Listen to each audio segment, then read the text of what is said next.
ഇന്ന് സൗത്തിൽ ഒരു വാട്ടർഫോൾസ് വിത്ത് സൺസെറ്റ് കണ്ടാൽ അതെ റിയാദ് സിറ്റിന്ന് ജസ്റ്റ് 20 മിനിറ്റ്സ് അവേ ഉള്ള ഒരു അടിപൊളി സ്പോട്ടിലോട്ടാണ് ഇന്ന് പോകുന്നത്. That is lakes park. നമുക്കൊരു പാട്ട് കേട്ട് വൈബിൽ പോയാലോ?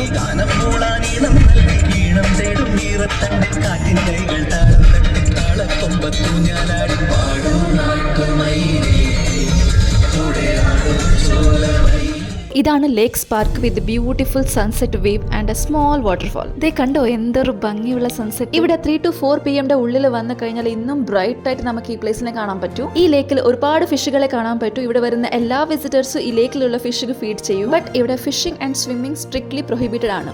ഇതാണ് ഞാൻ പറഞ്ഞ കുട്ടി വാട്ടർഫോൾ. നമ്മൾ കുറച്ച് നേരത്തെ വന്നിരുന്നെങ്കിൽ ഇത് ഇന്ന് കുറച്ച് നല്ല രീതിയിൽ കാണാൻ പറ്റുമായിരുന്നു. സ്പോട്ട് റീച്ച് ആകുമ്പോൾ ഓൾറെഡി ലേറ്റ് ആയിട്ടുണ്ടായിരുന്നു ആൻഡ് പാർക്കിംഗ് ഒരു വലിയ ബുദ്ധിമുട്ടായി. കുറച്ച് അകത്തോട്ട് പോകുമ്പോഴാണ് നമുക്ക് പാർക്കിംഗ് സ്പേസ് കിട്ടിയത്. അങ്ങനെ നമ്മൾ ഈ വാട്ടർഫോൾസ് കണ്ടത്. ഡേ ടൈമിൽ ഇവിടെ ലേക്ക് വ്യൂ ആണ് മെയിൻ അട്രാക്ഷൻ. പക്ഷെ നൈറ്റ് ടൈമിൽ ഇവിടുത്തെ ലൈറ്റ്സ് ഓൺ ആയി കഴിഞ്ഞാൽ ഈ പാർക്ക് വേറൊരു വൈബ് തന്നെയാണ്. ഈ park nearly 3 to 4 kilometers long ഉണ്ട് and nearly up to 2000 to 3000 people ഈ പാർക്കിന് എവറി ഡേ വിസിറ്റ് ചെയ്യുന്നുണ്ട്. ആൻഡ് മെനി ഫാമിലി ഇവിടെ വന്നിട്ട് ഗ്രിൽസ്, കോഫി, ടീ, മീൽസ് എല്ലാം കഴിച്ചിട്ട് ലേറ്റ് നൈറ്റ് വരെ ഇവിടെ ടൈം സ്പെൻഡ് ചെയ്തിട്ട് പോകാറുണ്ട്. ആൻഡ് ഞാൻ ഇവിടെ വന്നത് എൻ്റെ ഒരു ഫ്രണ്ട് ആൻഡ് അവരുടെ ഫാമിലിയുടെ കൂടെയാണ്. ഈ ലൊക്കേഷനിൽ ആരെങ്കിലും ഓൾറെഡി വിസിറ്റ് ചെയ്തിട്ടുണ്ടെങ്കിൽ എനിക്കൊന്ന് കമന്റ് ചെയ്തിട്ട് പറയാനാണ്. And finally I spent a beautiful evening in Riyadh and see you in the next video. Bye.